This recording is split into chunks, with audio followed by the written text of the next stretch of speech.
Courtney, thank you. 8:31 Donner Summit along I-80 has received about 56 inches of snow in the past 48 hours. Today's whiteout conditions have the roadway closed again, as Courtney was just mentioning. Sean Bennett joining us live from Placer County along I-80 at Baxter with a look at this morning's conditions. Hi, Sean. Yeah, and they moved all traffic from Alta to Baxter right now because this is a road that people can turn around and head back down the hill westbound because Interstate 80 still shut down. So you take a look at all these cars. People actually standing outside. They got their hazards on. They're just simply waiting. They're playing the waiting game. And then you see this side of Baxter Road, also the same thing. Cars and trucks on either side, and they're just kind of waiting things out because Caltrans has no estimated time of when they're going to reopen. Plows are out and about working this morning out here. And if you're in the lower elevations, it's closed from Applegate to the state line. And so at this point right now, people just having to simply wait. One trucker frustrated by not being able to make his delivery here this morning. I'm disappointed. I've been sitting here for almost 2 hours already, and I went over there to the Caltrans checkpoint, chain checkpoint, and they say it won't be open till 2 or 3 in the afternoon. And it's also snowing heavy right now in Nevada County, so Highway 20 getting towards Interstate 80 also shut down. So a mess this morning to begin this work week, as a lot of people just want to make their deliveries into Truckee, Tahoe, Reno, Carson City, simply can't. Now, if you are heading westbound back down towards the hill, you're going to be stopped state line because going up and over Donner Summit is blizzard-like conditions. It's zero visibility. You can't even see the interstate. So just a lot of waiting and just simply waiting things out this morning, kind of waiting for the Sierra storm to lift. We have no idea when that's going to be, according to Caltrans. Bethany, we'll send it back to you. All right, Sean Bennett reporting for us live this morning. Thank you for that. Time now, 8:33. Former Stockton Mayor Anthony Silva will face a judge today. Silva is accused of several white-collar crimes. Police arrested Silva yesterday afternoon at San Francisco International Airport as he returned home from a vacation in Colombia. The former mayor is facing felony charges including embezzlement, grand theft, misappropriation of public funds, and money laundering. His attorney maintains Silva's innocence. That Anthony Silva is an innocent guy, and he does get a bad rap, and it's because he's constantly having to face these type of allegations. Bail's been set at $1 million. Silva's attorney does plan to ask for a drop in bail. Stockton's former mayor will be in court at 1:30 this afternoon at the Stockton courthouse. Some breaking news to get to here. Details of President Donald Trump's new travel ban have been revealed. A new fact sheet obtained by the Associated Press shows that people from Sudan, Syria, Iran, Libya, Somalia, and Yemen who do not currently have valid visas will be blocked from coming to the United States for 90 days. Iraq has been removed from that list. Officials in Iraq say the country's removal sends, quote, a positive message for relations. Happening today, the suspect accused of leading CHP officer Lucas Chalou on a chase that led to Officer Chalou's death will face a judge once again. 26-year-old Alberto Quiros is scheduled for a settlement conference at 8:30 this morning.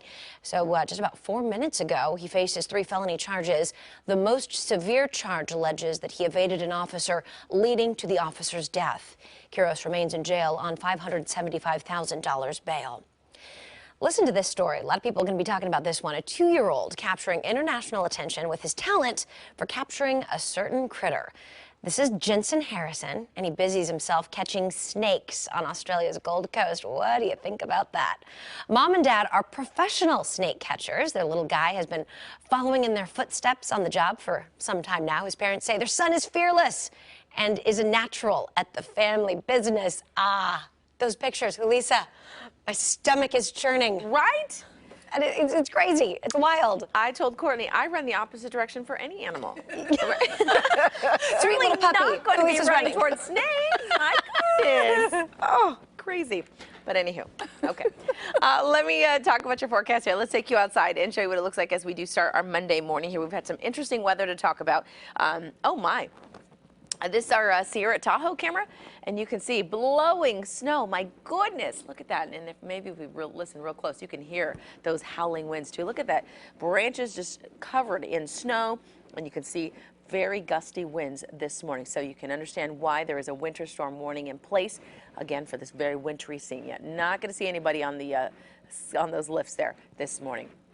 Very tricky travel, and as it has been since yesterday because of the snowy conditions that we've been seeing. All right, Titan HD showing you we've got a little green still popping up on the radar and a little bit of some white as well. Still seeing some light rain and snow showers coming down. We'll zoom in here. You see Sacramento kind of on the back side of this. So not seeing any heavy rain at this time, just still a possibility of a shower this afternoon, so we'll keep it in the forecast. As far as snow, again, light snow showers still coming down in some parts, so we're going to keep those in the forecast. Those will probably be going till 2 tomorrow morning.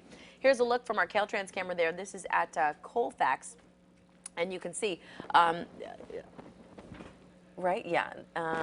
You can see some of the, it's hard to tell the actual camera lens now because it's kind of being blocked, but you can see the fresh snow there on the ground and the roads slick there. The snow there on the trees as well. Here's another shot, Highway 50 at Myers.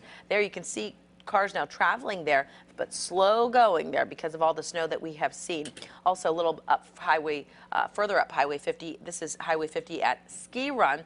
Look at this. Again, very dangerous traveling this morning because of all the snow that we've been seeing. So definitely going to need those chains and be aware of the situation. So if you are thinking about getting on the roads, call ahead, check the information, see what you might need as you make your way up in that direction. We're going to continue again to see the snow showers come down today. Looks like Futurecast puts us through tomorrow morning before we wrap this up for snow. As far as rain, I think the heaviest of it is all done. We might see a sprinkler or two here as we head into the afternoon, but the bulk of it is done. After this, after we're done with this tomorrow, we're all going to enjoy some sunshine and drier conditions as we head into our Wednesday. In fact, temperatures are going to bump up probably 5 to 10 degrees in some spots. So 55 today across the valley, 49 in the foothills, 55 in the bay.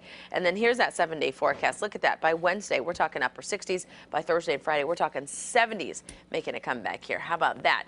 So again, just got to wrap this up today and then just maybe a lingering shower tomorrow. But otherwise, sunshine is coming back. All right.